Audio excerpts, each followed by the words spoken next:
heart and mind embraces all day through. Welcome to the 7th episode of Always Remember World War II Through Veterans' Eyes.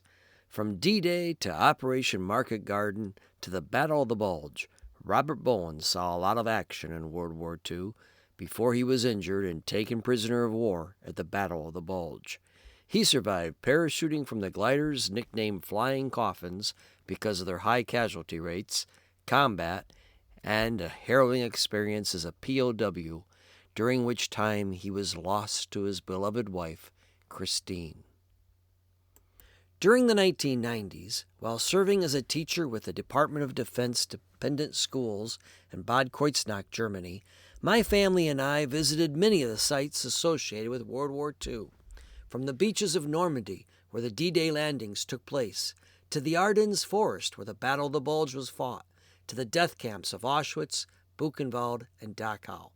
We saw what was at stake in World War II, when not only democracy in the U.S., but throughout the world hung in the balance. I began to write to World War II veterans to thank them for their service. I sent them pictures of the sites that we visited. I invited them to share their stories with me, and I promised to keep them alive in the classes I taught. What I never could have anticipated was that veterans shared their stories with their buddies and printed my letters in the reunion newsletters. I was soon corresponding with approximately 140 World War II veterans, 20 of whom received the nation's highest honor, the Medal of Honor. I had more material than I could ever use in the classes I taught, so to keep my promise, I wrote Always Remember World War II Through Veterans' Eyes and launched this series of podcasts, which are based on the book. Robert Bowen of Linthicum Heights, Maryland, served with Company C, 401st Glider Infantry of the 101st Airborne Division with glider and parachute soldiers. But on D-Day, because of his shortage of planes and gliders, Bowen and the men he led as assistant squad leader landed on Utah Beach by a landing craft vehicle, personnel boat, also known as a LCVP or Higgins boat. As the ramp of the LCVP dropped with a splash, Lieutenant Aspinwall looked Bowen sternly in the eyes and said, "Let's kill some Germans, Sergeant." Once in the ice-cold, chest-deep water, Bowen struggled to wade the 100 yards to get ashore. As German shells racked the area, he was almost pulled down by the weight of his gear. Bowen recalled, "We passed some LCVPs, floating bodies and life preservers, knocked out trucks and tanks to reach a beach with many dead and wounded." Once on the beach, Bowen followed others to a 10-foot hole in the seawall. "A string of bodies lay in my path, a man with nothing but a bloody glob for a face, another looking as if he were still asleep." Upon reaching the hole, Bowen found it partially blocked by a stalled tank and bodies. Following a causeway which led inland, Bowen saw more stalled tanks and trucks, their occupants huddling in ditches, trying to avoid the incoming shell fire. Bowen was startled by an even more ghastly sight. "I could see high poles with teller mines on top, anti-glider defenses, and signs in German saying Achtung Minion, danger, mines. An American lay prone in ankle-deep wire, both hands missing, the middle of his body a bloody hole, and a string of entrails strung out behind him." Bowen's objective was to establish a base for the division, which had been dropped by parachute and glider the previous night. On their march to Sainte Marie du Mont, Bowen's unit encountered some German resistance. They opened fire on a group of Germans moving through the brush, but they didn't pause long enough to engage in a firefight with them. Bowen's stomach turned when he discovered a group of 9 German soldiers lying in a ditch along the road. All had been shot through the back of their head, their foreheads blown out. It had been cold-blooded slaughter, completely unnecessary. The American paratroopers that had landed there the night before had obviously taken no prisoners.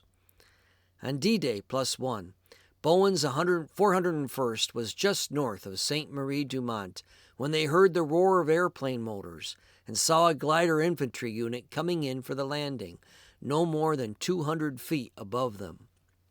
Bowen was glad he wasn't one of the glidermen on board.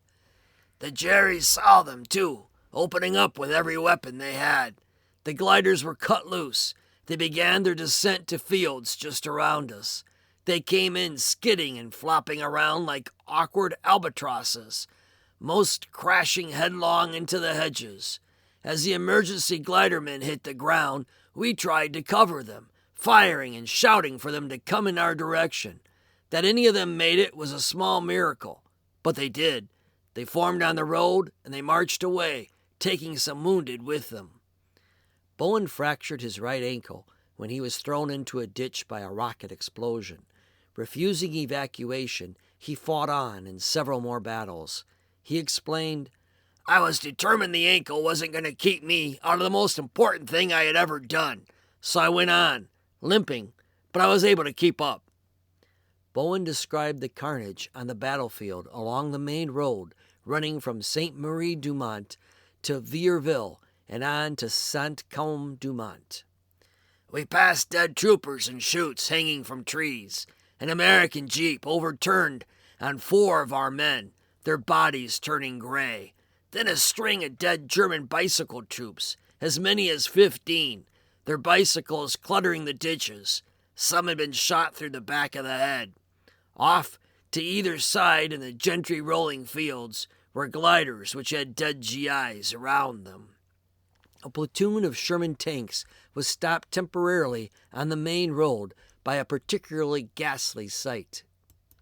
A young dead GI paratrooper lay in the middle of the road, still in his chute, and blood and brains oozing from beneath his helmet. The tank wouldn't move until someone moved the body, and those around it seemed too sickened to touch it." Eventually, Bowen's Captain Towns insisted that Bowen have a doctor take a look at his ankle. Not taking no for an answer, Towns flogged down a doctor. By now, Bowen's ankle was so swollen that he couldn't even remove his shoe. The doctor insisted Bowen be evacuated to an aid station to have it looked at. Sniper fire and mortar rounds harassed Bowen as he rode on a trailer towed by a jeep with several other ambulatory patients riding on it. Along the way to the aid station, towards Hayesville, the jeep came to a small village, with troops of the 4th Division moving through the town to the north. Bowen could hear the mortar shells exploding from the battle that lay just ahead of the division. A knocked-out German tank was said to be blocking the road ahead of the jeep. The driver waited for the platoon to pass until mortar shells began dropping, then told the ambulatory wounded to take cover in the ditches. Bowen watched helplessly from the ditch what happened next. A scared young second lieutenant passed us. A shell hit in the middle of the road, right among the platoon. Men were bowled over into the ditches. Some screamed, reminding me of hogs that I had seen butchered when I was young, something which sickened me, but which made my uncle and cousins laugh at my queasy stomach. Our doctor and driver ran to help, working like mad to patch up the wounded. They brought one man back to the jeep, one of his legs hanging by a few tendons. The doctor did as much as he could. He wrapped him in a blanket and he slid him on the only vacant litter. The doctor told the driver to head back. As Bowen rode on the back of the medical trailer, he felt like a spectator as he witnessed unbelievable sights. Planes flying from all directions over Omaha Beach, bombs exploding, and the sounds of small arms and mortar fire from individual battles. Finally, the driver announced they were there, not at the aid station, but at the division hospital. Bowen's ankle was worse than he thought. The doctor suspected he had fractured it, but didn't have an x-ray machine to tell for certain. The ankle was so badly swollen that he had to cut off Bowen's combat boot. Bowen was helped by a medic to an open shed where he was told to sleep for the night. Bowen and another injured man wrapped themselves for comfort in a pile of discarded parachutes. Several badly injured German soldiers had also been placed in the same shed, and their moaning through the night kept Bowen awake. I didn't know until the next day that for these men there was no tomorrow. They were left there to die because nothing more could be done for them but to keep them heavily dosed with painkiller until they died. Bowen was eventually given a wound ticket for evacuation. As a medical jeep returned him to the beaches of Normandy, Bowen passed a steady stream of tanks, trucks, half-tracks, jeeps, every sort of vehicle the army possessed. But it was the troops they passed that stood out. Anxious, faced, and wondering, "How is it up there?" one cried to us. "No sweat, you'll get used to it," a trooper yelled back, untruthfully. When they finally arrived to the evacuation site, Bowen found a chaotic scene at the beach. It was a shambles, with troops and material pouring ashore and across the sand and incoming shells still pounding it with regularity. Men worked there in feverish pitch. Offshore, a destroyer lobbed shells in the direction of Saint-Côme-du-Mont, and another curried around taking pot shots at floating mines which had broken loose from the moorings. Bowen was glad to be evacuated from the beach, with its sickening smell of burnt wood, dead men, cattle, and gunpowder, on a duck before being transferred to a tank landing ship for the trip across the channel. The men aboard another LCT alongside Bowen's craft were not as lucky. That LST hit a floating mine, and it sunk within minutes, taking with it all of its wounded men. Eventually, Bowen reached the 4,177th Hospital in Birmingham, where he convalesced in the orthopedic ward. X-rays revealed that his ankle was not broken, but that he had twisted and torn his ligaments and tendons by walking on it while it was injured. His ankle was first wrapped, then put into a soft cast. After a 3-week stay in the hospital, Bowen was sent to division headquarters at Greenham Lodge, where he stayed until his glider company got back. He also got his first real news about how his glider company had fared since D-Day from the company clerk, Cleon Overbay, who had remained behind in England. Bowen was mortified by the losses. "We had about 45% casualties, but other units had more than 55%. I lost some good friends there. My platoon leader, Second Lieutenant John Aspinwall from Staten Island, a wonderful person and a great guy, killed by machine gun fire. Sergeant Freddie Grethel, killed by a sniper, a fun-loving guy who liked to clown around in the barracks. Staff Sergeant Frankie DeMarco from Detroit, a wife and 2 kids who wanted in the worst way to go home to them. Second Lieutenant Rat Carsey, the weapons platoon leader, had been wounded and evacuated to a LST, as had Private First Class Louis Wofford, and the LST hit a mine while leaving the beach and sank with all of its crew and wounded. There were other deaths, of course, but none affected me like those mentioned. All the romance for war that I had harbored as a kid from reading about World War I and playing soldier burst like a bubble. I knew I was not invulnerable, that witnessing the pain and suffering seen on the battlefield and in the hospital was a reality which struck me like a blow.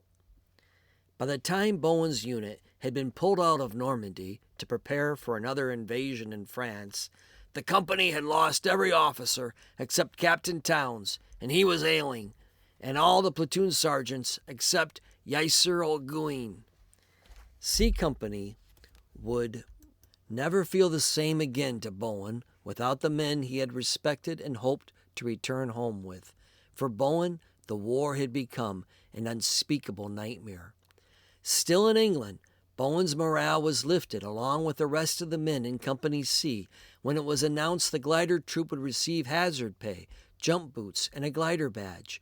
They were also given a 7-day furlough. Of course, the glidermen understood that the Army must have been feeling a bit guilty after D-Day's heavy glider casualties.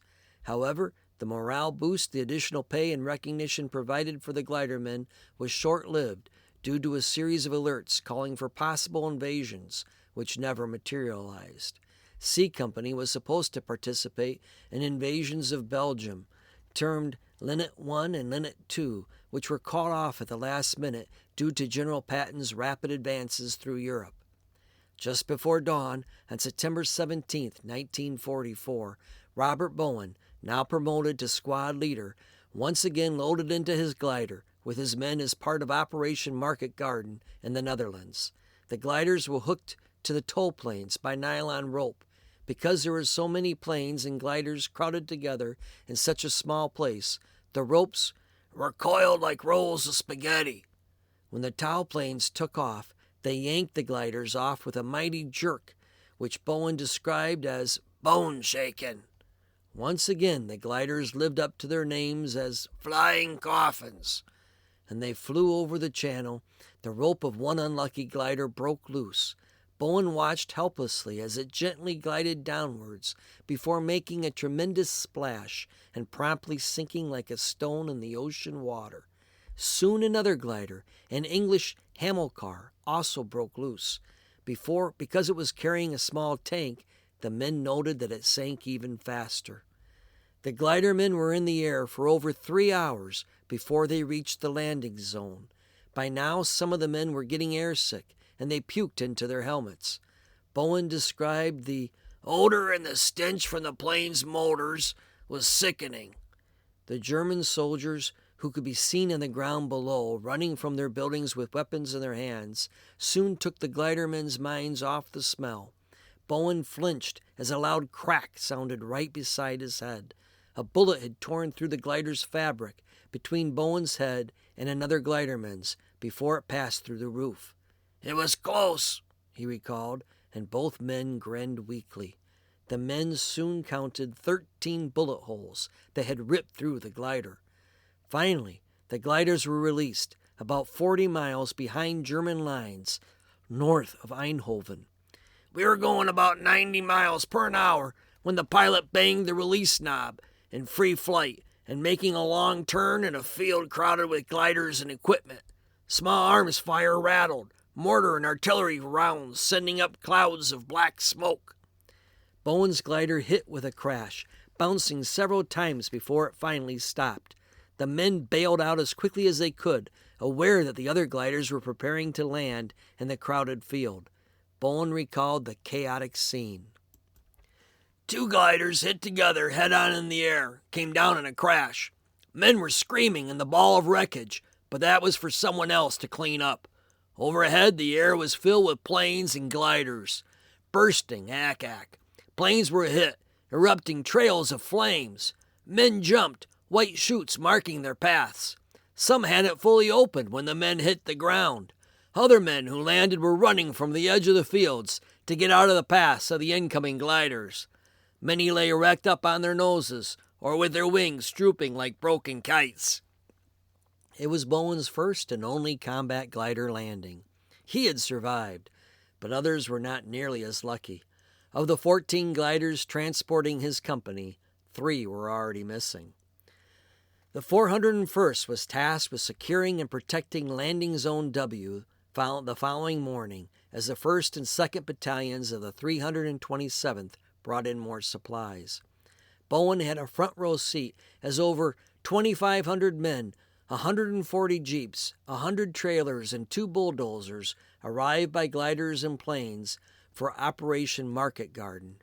On D-Day plus 1,428 of the 450 gliders that took off from England made it to Landing Zone W. The gliders that flew on D-Day plus 2 did not fare nearly as well. Bad weather and dense fog wreaked havoc on the gliders. Of the 385 that took off from England, only 209 made it to Landing Zone W. The gliders landed all through the afternoon. The Jerrys didn't put up much opposition. A few mortar and artillery shells, and later in the day, a 20-millimeter ack-ack, which they fired from deep in the woods. Recovering teams from our battalion were going through the gliders, removing supplies and injured men. Bowen and Sergeant Trudeau searched several gliders, hoping to find some Thompsons, or at least a few handguns. They came back empty-handed, but not alone. Halfway across the field, I heard the angry roar of a fighter plane engine, then the rattle of machine gun fire. I dove for the ground as puffs of dirt erupted ahead of me. The plane flashed by, a ME-109. I took off again as another plane roared in. I hit the ground again. The second plane was a British Hawker, Typhoon guns belching as it hung on the German's tail. Its bullets were the ones plowing up the ground near me. On D-Day +3, Bowen watched in horror as a German fighter, Messerschmitt 109, was more accurate in its aim. The Messerschmitt shot down 3 C-47s in just a few seconds. It was a terrible sight to see them go down in flames, men jumping but at too low an altitude for their chutes to open, Bowen recalled. Initially, Operation Marketplace met with great success. Eindhoven was taken by the 506th on the 18th, with the 502nd taking Best and the 501st taking Vechel. The road had been opened for the British Second Army towards Arnhem, but the victories were short-lived. At Arnhem, the British would find themselves facing 2 SS Panzer divisions, which had been alerted of the invasion plans prior to D-Day. With the British trapped at Arnhem, the only way they could be saved was by sending reinforcements using the road. However, the Germans had mounted strong defenses all along the corridor to block the reinforcements. The battle began to reach the British at Arnhem. However, they couldn't hold out, and we reached the Rhine too late. Afterwards, the battle centered around the road from Belgium to the Rhine, the Germans trying to cut it, and we trying to drive them away. We fought at Vechel, Nijmegen, and finally along the Rhine, Zetten, Offisten, Randwijk. We lost about 50% of our men. There were no replacements for their casualties. At Vechel, the 3rd Platoon endured the most horrific barrage of artillery Bowen faced during the entire war. For more than an hour, the artillery barrage went on, hammering the town of Vechel, but fortunately overshooting the men of the 3rd Platoon, who had dug foxholes around the perimeter of the town. Bowen tried to make sense of the senselessness as he watched Vechel burn. There are people in there, Dutch civilians, American and British troops, paying the price for liberation. I thought about our price so far, the deaths of Omilia and Mazur, both young and eager. Omilia had been reading his Catholic prayer book minutes before he was blown apart. It made me wonder, was it a failed answer to his prayers or a belief in nonsense? I couldn't get it out of my mind as I watched the city burning. Ultimately, Operation Marketplace was a failure. The primary objective, capturing the bridge at Arnhem, forcing the German flank to be turned, was thwarted by the 2 SS Panzer divisions. Bogged down by the wet, muddy fields and the constant barrage of German 88s inflicting tremendous losses, the British 30 Corps failed to advance the 65 miles to the Rhine. Recognizing his grand strategy had failed, Field Marshal Montgomery never again challenged General Eisenhower's war plans. Any hope that the war might be over by the end of 1944 was vanquished with the defeat of Operation Market Garden. Although Bowen had hoped his gliders would be returned to England after the operation, they were instead assigned on September 28th to the British 12 Corps, which needed help holding the ground they had claimed south of the Rhine. A week later, Bowen lost both his platoon leader and platoon sergeant in a grisly fight. On October 8th, while we were on patrol in German territory, my platoon leader, First Lieutenant Howard Cole, and his platoon sergeant, Technical Sergeant Frank Trudeau, a Cajun from New Orleans, were killed in a firefight, as well as our medic, Private First Class Stanley Clark. I managed to evacuate Lieutenant Cole and some others who had been wounded under heavy enemy machine gun and rifle fire. We had run into a platoon of Germans in an apple orchard, and Trudeau would not take my advice to pull out before we got chewed up. When he finally did, it was too late. Cole and Clark were killed during the pullout, as well as Trudeau. Trudeau, a Bronze Star recipient for his heroism at Normandy, had a penchant for collecting souvenirs on the battlefield. It had nearly gotten him killed a few weeks earlier when he was searching a ditch filled with Germans for souvenirs when 9 live Germans popped up. Lucky for Trudeau, The 9 Germans quickly surrendered to his Thompson gun. Bowen recalled, "He was lucky that time, and he knew it. Yet it didn't cure his thirst for more booty, a thirst which would be the death of him for not too long afterwards." Unfortunately, Trudeau was often fearless to the point of being reckless. Bowen would tease him that maybe 1 Bronze Star wasn't enough. Trudeau seemed to be going for a silver one, too. Sergeant Trudeau had organized a night patrol to go across 2 narrow canals into an apple orchard where they had been fighting earlier to look for abandoned equipment. Bowen went with him, along with 8 other men. As they walked single file across wide boards which had been placed over the canals, the men didn't expect to find any Germans left in the orchard. However, Bowen soon spotted the flat tops of the helmets and several foxholes and pointed them out to the still disbelieving Trudeau. When Bowen took prisoner 1 young German who came face to face with his Thompson, Trudeau reluctantly accepted that there were plenty of Germans in the orchard, easily outnumbering them. Trudeau brought up the rear as the patrol withdrew the way they came from the orchard. When Trudeau spotted some abandoned German equipment, Schmeisser machine pistols, he couldn't resist. He went back for them and was hit by a German machine gun fire as he did so, the souvenirs costing Trudeau his life. Having placed 3 men in slit trenches to give cover until the rest of the platoon had returned, Bowen had gone back to his foxhole to get something to eat. When he heard the shots, he ran back and learned that Trudeau had been hit. "I could see Trudeau's body, lying flat with a Thompson near his extended hand," Bowen wrote. Trudeau's close friend in the platoon, Abe Spector, insisted on crawling out to see if Trudeau was still alive.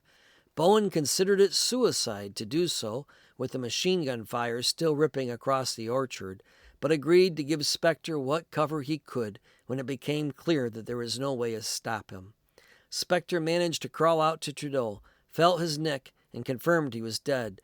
Grabbing Trudeau's Thompson, he crawled back to Bowen and told him the sad news.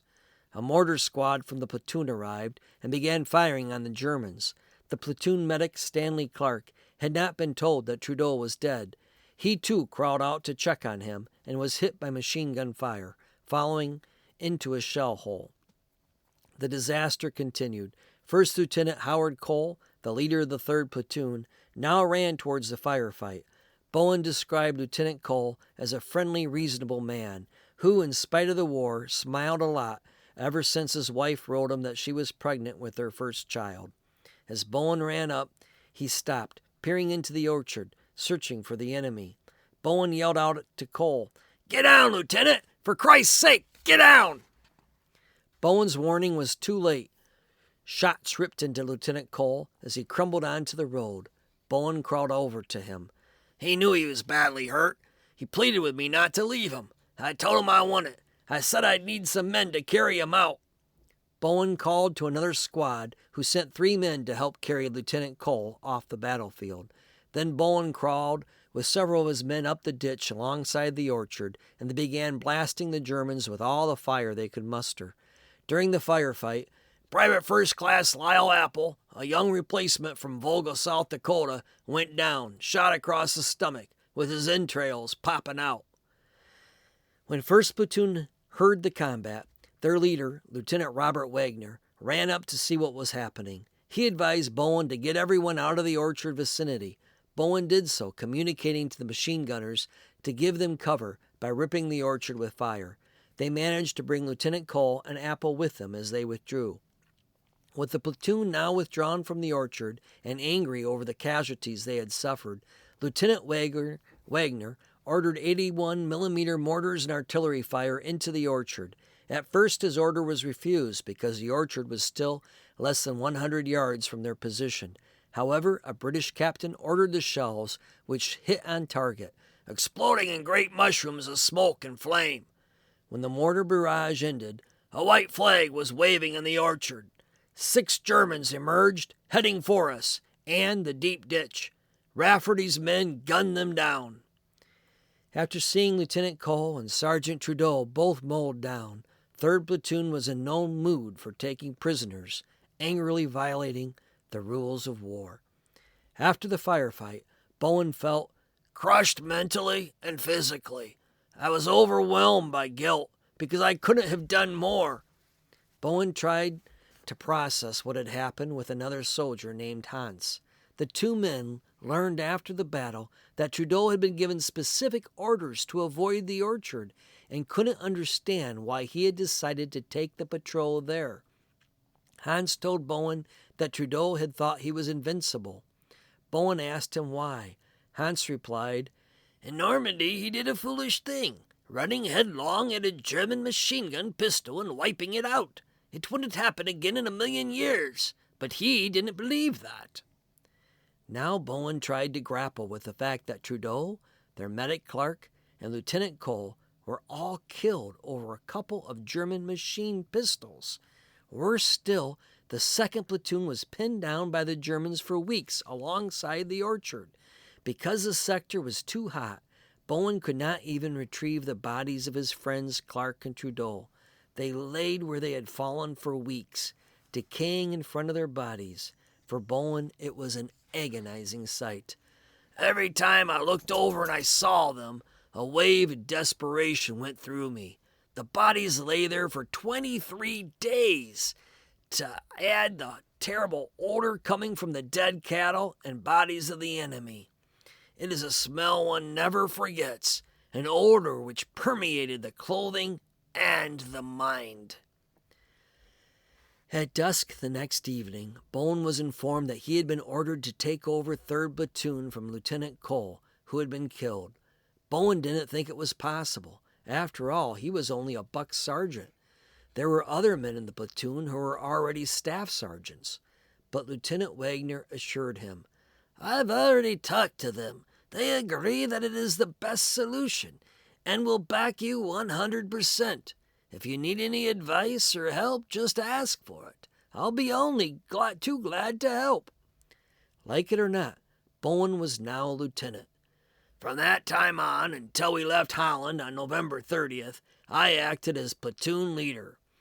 We went to Camp Mermillon-le-Grand in Reims, France, to rest and refit after 57 days on the line. Bowen wrote, by the time Bowen's 2nd Platoon left Holland, it had suffered nearly 50% casualties.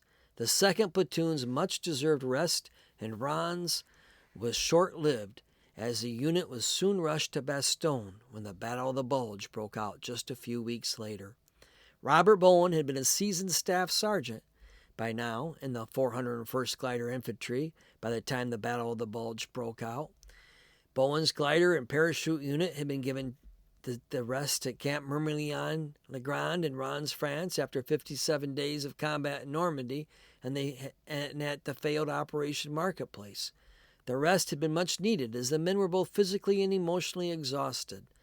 The loss of so many comrades had a mental effect on everyone, so it is safe to say that the stress of combat ate at everyone's guts. When the Battle of the Bulge started, Bowen's unit was rushed to Bastogne, where we were surrounded the night after our arrival. The Battle of the Bulge was extremely cold, and most of the GIs did not have adequate winter clothing. Bowen remembered it snowed about 10 to 12 inches on December 20th, and a strong northwest wind whipped over the rolling hills, making our foxholes freezers. Bastogne had been surrounded on December 18th, and both food and ammunition were scarce. Robert Bowen's Company C of the 401st Glider Infantry held the western flank's farthest sector during the Battle of the Bulge. I was a platoon leader, and after a hard battle on the 20th to eliminate a platoon of Germans who had just moved in behind us during the night and cut and blocked the road, we were ordered to support our 2nd Platoon, which came under a heavy attack by 12 German tanks and infantry in snowsuits.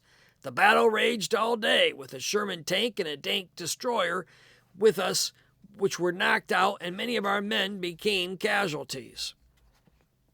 Still, Bowen believed Company C would have held their position at Mont-du-Saint-Étienne if the artillery had been able to support them. The enemy tanks were less than 200 yards away, and we had a trained observer with us, But our artillery did not have the ammo to knock out the tanks. So besides being cold, hungry, and mentally fatigued, our position fell. The first time in our company history that we lost men as POWs. Bowen himself became a POW when he was taken prisoner on December 23rd in the small town of Flemu Ridge near Mondusantillon, Belgium.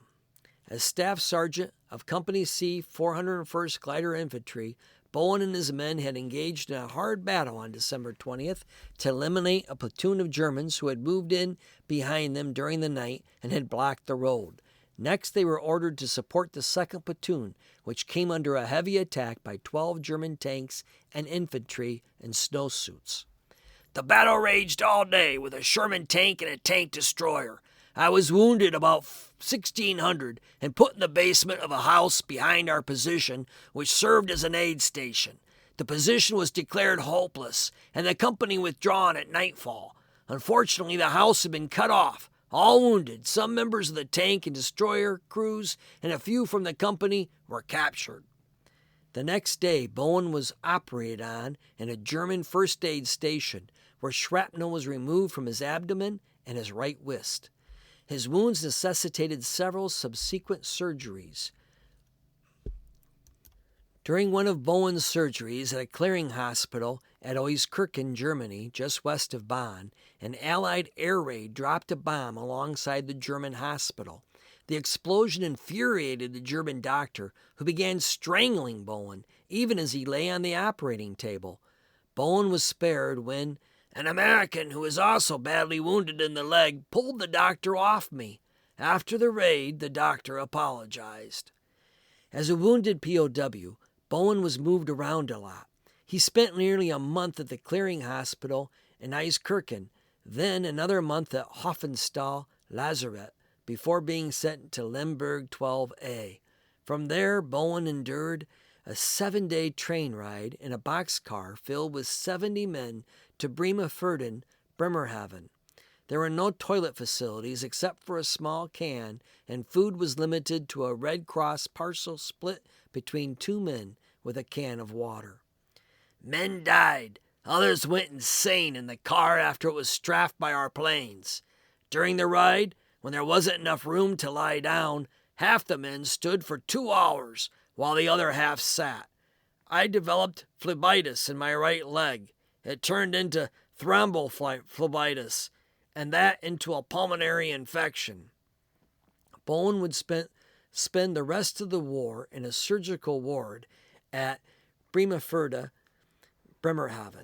Bowen found the conditions as a POW deplorable. Personal hygiene was impossible to keep up with without soap, towels, shaving equipment, and hot water. The POWs did not even have toilet paper. They were given 1 blanket and a lice-filled straw to sleep on. As a result, all of the POWs were covered with body lice. Food was scarce. Breakfast consisted of a cup of coffee and 2 slices of black bread. Dinner was generally a cup of soup. During the last 2 months of the war, when Bowen was in a Stalag hospital, Red Cross parcels began arriving, and the POWs began to eat a little better. But it wasn't enough for Bowen, who lost 50 pounds as a POW. Bowen wrote, "The deplorable living conditions turned minor injuries into those which became life-threatening." Bowen's spirits undoubtedly would have improved had he received an occasional letter from home, but his wife had received a letter telling her that her husband had been killed in combat. "As a POW, I was unable to contact my wife, telling her I was safe," Bowen explained. As a result, Christine thought I had been killed in Belgium and knew nothing of my whereabouts until the war was over. However, she never gave up hope. One night at the beginning of May 1945, just 3 nights before the British Guards Division would arrive to liberate the camp, less than a week away from the unconditional surrender of all German forces, Bowen heard German machine guns firing all through the night. The machine gun fire was coming from the end of the compound where the POWs were imprisoned. Bowen knew what the gunfire signaled. They were executing the prisoners! My God, the war was ending! Only a week afterward, the Russians took Berlin. How hideous! British forces fought to liberate the POW hospital at Bremerhaven, where Bowen was prisoner. Despite the fact that the Stalag had no legitimate military value, the Germans moved a tank battalion in and around the hospital. For 2 days, the British shelled the hospital before they attacked. Once the British captured the Stalag, the Germans retaliated by shelling the place. The shelling from both sides killed approximately 25 to 30 POWs. While the Germans were still shelling the camp, Bowen was led out past the bodies of the POWs that he had heard shot a few nights before. 50 years later, he was still horrified by their senseless execution. I saw 100 or more naked bodies stacked beside some of the buildings at one end of the camp. Did this have any bearing on the fight for the stockade? I don't know. The war was less than a week from its end. Were the Germans driven by their obedience to orders, or were they so craven as to do what they could to strike back at people who they thought were inferior to them and were about to win? I don't know that either. Because of Bowen's injuries, he would spend the next 9 months in Walter Reed Medical Center in Washington, D.C. until being discharged in February 1946. 50 years after the war, Bowen was still haunted by the memories of the buddies he lost. I do think of my friends who never made it home, of POWs whose true names I never knew, just Detroit or Cowboy or Sarge, who died in bombings or through disease or maltreatment. I will remember them until I die. Bowen also struggled with post-traumatic stress syndrome. I am still affected by nightmares, PTSD, post-traumatic stress syndrome, and restricted use of my right wrist and a swelling in my right leg due to the operation. But as an engraver who worked for 58 years with one company, and an artist who spends much time painting things which I think are beautiful, I try to put the horrible things in my past out of my mind. That isn't always possible, of course, but it helps. The war changed my life forever. I don't wish it on anyone, no matter what country they're from. Robert and Christine Bowen did not have any children, as they were unable to. We do have, though, many grandnieces and nephews, and are close to most, he wrote in 1996. Christine stayed very active in her church, teaching Sunday school, playing the piano and organ, singing in the choir, and acting as a secretary to the president of the congregation. The couple was very close and golfed, bowled, and took nature walks together until Christine developed Alzheimer's. In his letter of March 1996, Bowen wrote, Christine is in a nursing home now for 18 months with Alzheimer's. I visit twice a day and I do what I can to make her comfortable. It has been hard to cope, more difficult than anything in the past. The irony was not lost on Bowen. He had been lost to Christine for months during World War II, and now she was lost to him. Bowen worked as a die sinker and engraved brass plates, sculpted heads of U.S. presidents, embossed letters and figures for book covers, and made many military medals, including the Medal of Honor and Purple Heart. It's a dead trade in Baltimore. I was the last to do it. Bowen was also a talented artist, having been trained at the Maryland Institute of Fine Arts and the Schuler's School of Art. His painting helped soothe the pain of his wife's Alzheimer's and his own PTSD. Having experienced so much horror in the war, Bowen painted in oils scenes of beauty, primarily seascapes and landscapes. A few of his paintings can be found on the podcast webpage, as well as photos of Robert and Christine. Robert died May 9th, 2005. If you liked this podcast of Always Remember World War II Through Veterans' Eyes, please leave us a review on whatever podcast network that you use. Follow our podcasts and tell your friends. New episodes come out bi-weekly.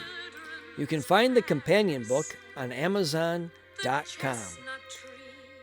Until next time, thank you for remembering our World War II veterans. Our song today, I'll Be Seeing You by Vera Lynn, was a real staple during World War II, and particularly, I think, commemorates Robert and Christine Bowen, who were lost to each other during World War II when she was told that he was dead. The lyrics are from Irving Cahell, and the music by Sammy Fain. Please check out our website to see pictures of Robert and Christine, and we'll see you next time on Always Remember World War II Through Veterans' Eyes.